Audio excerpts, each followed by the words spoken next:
बिस्मिल्लाहिर्रहमानिर्रहीम। अस्सलाम नाज़रीन, आज की सबसे बड़ी खबर ये कि पाकिस्तान तहरीक इंसाफ के, आपको पता है, 9 मई के बाद हज़ारों कारकुनान पूरे पाकिस्तान में गिरफ़्तार किए गए। बहुत कम लोगों की ज़मानतें हुई, बहुत ही कम लोगों की ज़मानतें हुई। सैकड़ों नहीं हज़ारों लोग तो भी ऐसे गालिबन होंगे जिनके पास वकला भी नहीं है, या कम से कम सैकड़ों तो ज़रूर होंगे कि जिनके पास अभी वकला भी नहीं है कि जो इस प्रोसेस को भी, लीगल प्रोसेस को भी फॉलो कर सकें। लेकिन आज एक अच्छी खबर आई लाहौर की इंसदाद दहशत गर्दी की अदालत से कि 9 मई मुकदमात में 9 मुलजमान की ज़मानतें मंजूर कर ली गई। जिन लोगों की ज़मानतें मंजूर की गई और आगे उनकी रिहाई होती है कि नहीं, आज वो भी मैं आपको सारा बताता हूँ। और बाकी लोग, खदीजा शाह समेत, तैयबा राजा समेत, डॉक्टर यास्मीन राशिद समेत, आलिया हमजा साहिबा समेत, इस तरह के बहुत सारे लोग हैं कि जिनकी ज़मानतें नहीं भी हो सकी। उनकी वजूहात क्या हैं, और एक ख़त इमरान खान साहब के नाम से एक ख़त सर्कुलेट कर रहा है, उस ख़त की हकीकत क्या है, वो तमाम तर तफसीलात मैं आपके सामने रख देता हूँ। बहरहाल, आज इंसदाद दहशत गर्दी की अदालत ने जिन 9 लोगों की ज़मानतें मंजूर की हैं, उनके नाम हैं जी सनम जावेद ख़ान साहिबा, रुबीना जमील साहिबा, अफशां तारिक साहिबा, आशमा शुजा साहिबा, शाहबानो साहिबा, सैयद फैसल अख्तर साहब, कासिम अली साहब, अली हसन साहब, हुसैन कादरी साहब। इन तमाम लोगों की ज़मानत बाद अज़ गिरफ़्तारी मंजूर कर ली गई है और 1-1 लाख रुपए के मचलके जमा करवाने का हुक्म दिया गया है। अब ये बहुत बड़ी खबर है। इसमें कुछ नाम ऐसे हैं जिसमें, जिस तरह रुबीना जमील साहिबा हैं तो वो साबिका एम.एन.ए हैं पाकिस्तान तहरीक इंसाफ की। सनम जावेद ख़ान हैं तो वो सोशल मीडिया के ऊपर आई थिंक सबसे वाइब्रेंट जो तहरीक इंसाफ की एक्टिविस्ट हैं उनमें से एक हैं। तैयबा राजा, सनम जावेद, फ़लक जावेद ख़ान, ये सबसे एक्टिव लोगों में से एक हैं। अब इनकी ज़मानत की कहानी थोड़ी सी बैकग्राउंड में आपको बता दूँ। सनम जावेद ख़ान साहिबा की ज़मानत ATC में अप्लाई की गई थी और अदम पैरवी पे खारिज हो गई थी। पैरवी नहीं की गई थी।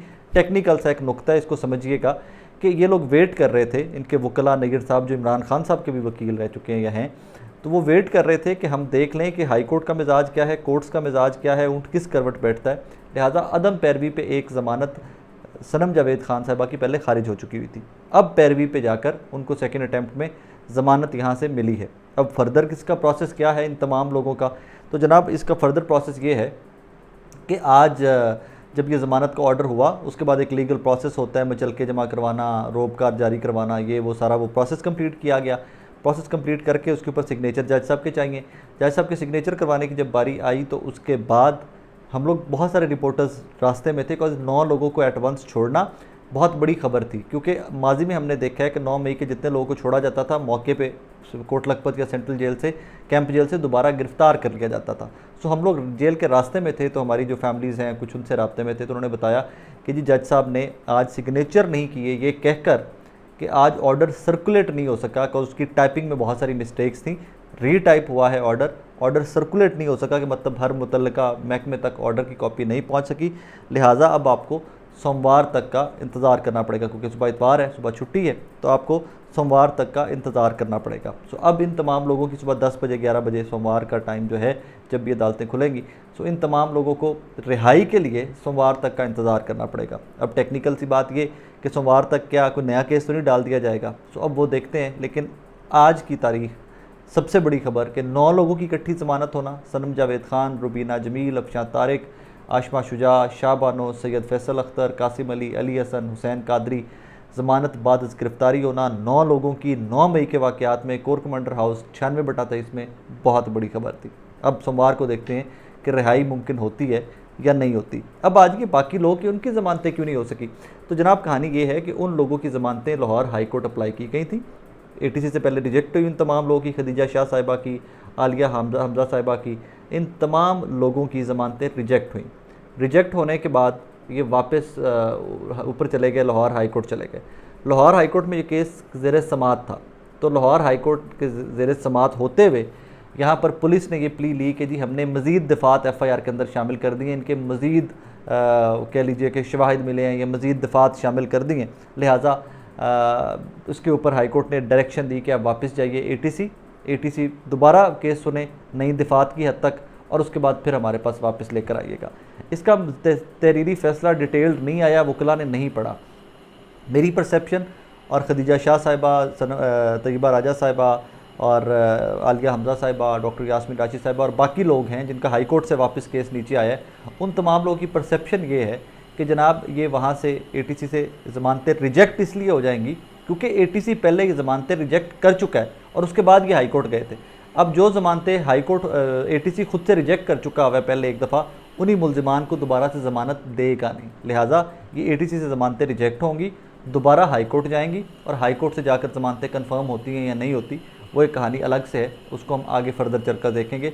लेकिन ये 9 लोगों की ज़मानतें होना जो है ये बहुत सारे लोगों के लिए प्रेसिडेंट सेट हो गया, बहुत सारे लोगों के लिए फ़र्दर ज़मानतों में बहुत आसानी होगी।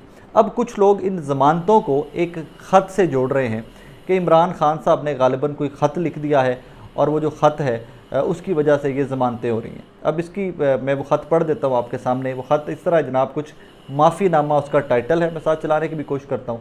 पार्टी रहनुमा इबाद फ़ारूक के कमसन बेटे की रेलत का सुनकर दिल मगमूम हो गया। मैं अहले खाना के दुख में बराबर का शरीक हूँ, अल्लाह उन्हें सब्र अता फ़रमाए, आमीन। 9 मई के वाक़े के बाद तहरीक इंसाफ के सीनियर मेंबरान समेत बड़ी तादाद कारकुनान जेलों में हैं। मैं समझता हूँ ये वाक़या नहीं होना चाहिए था, लेकिन बदकिस्मती से रोनुमा हो गया। मैं बहैसियत पार्टी चेयरमैन अफवाज पाकिस्तान समेत पूरी कौम से माफ़ी मांगता हूँ और जनाब आर्मी चीफ से गुजारिश करता हूँ कि 9 मई के वाक़े में मुलव्वस कारकुनान की सज़ाओं में कमी की जाए। मैं वादा करता हूँ कि मुस्तकबिल में पार्टी का कोई भी कारकुन कानून को हाथ में नहीं लेगा।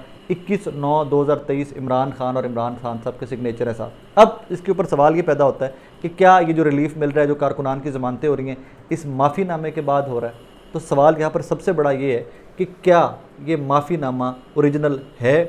तो जनाब अभी तक की इत्तलात ये हैं कि जिन लोगों के पास इमरान खान साहब के सिग्नेचर हैं, जिन लोगों ने इमरान खान साहब के दस्तखत देखे हुए हैं, उनमें से एक मुकद्दस अवान साहिबा भी हैं, सहाफ़ी हैं, उर्दू पॉइंट से उनका ताल्लुक़ है। वो दावा करती हैं कि जनाब मैंने डायरी पर ऑटोग्राफ लिया था इमरान खान साहब का, उस ऑटोग्राफ के जो सिग्नेचर है इमरान खान साहब के, वो ये सिग्नेचर या वो ये दस्तखत नहीं है। लिहाजा ये ख़त जो है ये जाली लिखा गया है, ये असल ख़त नहीं है। सो कहानी ये है कि अभी तक इस ख़त की क्रेडिबिलिटी, लेकिन एक स्पेसिफ़िक तबका सहाफ़ियों का, ये एक स्पेसिफ़िक ग्रुप जो है वो ये फैला रहा है इस ख़त को, लेकिन लोग कह रहे हैं कि ये ख़त जाली है, ये ख़त ओरिजिनल नहीं है। इसके ऊपर जो सिग्नेचर हैं इमरान खान साहब के वो असली नहीं है। बाकी इमरान खान साहब से जितनी मुलाकातें मेरी रही हैं थोड़ी बहुत ज़िंदगी के अंदर, जितना मतलब जानते हैं तो उनको लोग वही होंगे जो उनके करीबी हैं या उनके पार्टी के लोग हैं या उनके दोस्त या वो जो उनके रिश्तेदार हैं। लेकिन जितना इमरान खान साहब को मुलाकातों में मैंने देखा है, मुझे ज़ाती तौर पे नहीं लगता कि वो लेटर लिखेंगे और इस तरह का लेटर लिखेंगे कि जिसके अंदर वो सारा कुछ जो है वो यूँ करके कहें कि जी मुझे माफ़ कर दें, ये वो। आई डोंट थिंक सो, मुझे ज़ाती तौर पे नहीं लगता। बिकॉज इसके अंदर एक जो टेक्निकलिटीज़ हैं कि अगर वो ये सारी माफ़ी मांग ले तो इसका मतलब ये है कि जो लोग सारे जेलों के अंदर हैं उनकी जेलों की जस्टिफिकेशन मिल जाती है। और मैं आपको क्रेडिबली बता रहा हूँ कि ये इवेंट सारा और इसके बाद गिरफ्तारियाँ और रिहाइयाँ और सारा कुछ कवर करता आया हूँ। 60-70%, 80% लोग तो वो हैं बीच में जिनका लेना देना ही कोई नहीं था, जो कोर्ट हाउस गए भी नहीं थे बीच में, बहुत ज़्यादा लोग, तो इस तरह की तादाद भी है, मतलब बहुत बड़ी रेशो है। सो मुझे ज़ाती तौर पे लगता है कि ये लेटर जाली है। जितना इमरान खान साहब को हम जानते हैं सारे, जो जो सहाफ़ियों की मुलाकातें रही हैं उनसे, उसमें तमाम लोग आई थिंक मुझे सेकंड करेंगे कि ये लेटर जो है ये जाली है। एट द सेम टाइम अगर इमरान खान साहब को इंसान हैं, साहिब औलाद हैं, और अगर वाकई इबाद फ़ारूक साहब के बेटे के दुख ने उनको तोड़ दिया है और ये माफ़ीनामा अगर असली है भी, तो जो मुझे नहीं पता कि इसकी क्रेडिबिलिटी का, तो ये कोई बहुत बड़ी बात नहीं है। इंसानियत के नाते, लोगों का दुख दर्द कम करने के नाते, अगर उनको कोई प्रेशराइज़ भी किया गया कि अगर आप माफ़ी मांगते हैं तो आपके तमाम जो वर्कर हैं उनको छोड़ दिया जाता है, तो इसमें कुछ गलत नहीं है। आपको याद होगा कि जब APC पेशावर हुआ था तो उसके बाद इमरान खान साहब ने अपनी बहुत बड़ी पॉलिटिकल मूव जो धरना था वो ख़त्म कर दिया था। तो इंसानियत, कायदे कवानीन, इंसानी हमदर्दी, ये भी एक चीज़ है और इसका ख्याल रखा जाना चाहिए। अगर उन्होंने ख्याल रखा है और अगर ये लेटर असली है भी, और अपने वर्कर्स के लिए, अब उनकी फैमिलीज़ के लिए, अपने लीडरान की सेफ्टी के लिए, उनकी बेहतरी के लिए चेयरमैन तहरीक इंसाफ ने अगर माफ़ी मांग भी ली है तो ये बहुत बड़ा अमल किया है, बहुत बड़ा अमल किया है। लेकिन एट द सेम टाइम अभी क्वेश्चन मार्क जो है इस लेटर की क्रेडिबिलिटी के ऊपर वो स्टैंड करता है कि जो दस्तखत दिखाए जा रहे हैं, जिसके ऊपर दस्तखत हैं, लोग इस दस्तखत को चैलेंज कर रहे हैं। तहरीक इंसाफ के अपने वर्कर्स जो हैं वो ये मानने को तैयार नहीं हैं, और वो लोग जो इमरान खान साहब से रेगुलर मुलाकातों में रहे हैं, वर्कर्स जो हैं, वो तमाम के तमाम लोग कहते हैं कि जनाब नहीं, ये इमरान खान साहब के दस्तखत है ही नहीं है। बाकी फर्दर इसकी details in days to come थोड़ी सी फर्दर आ जाएंगी। अगर तो ये वाकई लेटर ओरिजिनल हुआ तो ह्यूज डेवलपमेंट्स आपको नज़र आएंगी पाकिस्तान की पॉलिटिक्स के अंदर, और अगर लेटर नहीं है तो कल परसों तक जैसे ही वकला की मुलाकात होगी इमरान खान साहब से, इसकी वेरिफिकेशन आ जाएगी कि लेटर ओरिजिनल है या नहीं है। अपना बहुत सारा ख्याल रखिएगा, दुआ में याद रखिएगा। अल्लाह हाफ़िज़।